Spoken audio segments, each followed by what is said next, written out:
ఒక సేవకుడు ఒక వందల వేల మందిని సినిమా పాటలు వినడం మానేసేటట్లు చేసి దేవుని పాటలు వినడం నేర్పించాడు. ఫస్ట్ వరకు ఒక మంచి లక్షణం అలవాటైంది.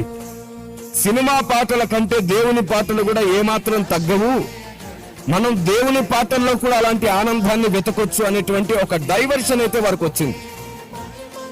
బురదలో వెళ్లకుండా వారు దేవుని సన్నిధిలోనికి వచ్చే ఒక అవకాశం అతని ద్వారా ఏర్పడింది. మన వాళ్ళు బయలుదేరారు. ఇంకా పాటలు పాడే విధానం మీద సినిమా మ్యూజిక్ లాగుంది,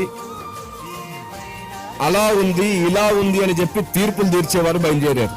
కానీ వాళ్ళు ఒకటి మర్చిపోయారు, సినిమా పాటలు పాడి సినిమా పాటల్లో మ్యూజిక్ లోనే పూర్తిగా మునిగి తేలినటువంటి చాలా మంది యవ్వనస్తులు దాన్ని వినడం మానేసి దేవుని పాటలు పాడడమే కాదు, దేవుణ్ణి ఎక్కువగా ప్రేమించడం కూడా నేర్చుకుంటున్నారు, కన్నీళ్లతో ప్రార్థించడం కూడా నేర్చుకున్నారని మర్చిపోయారు.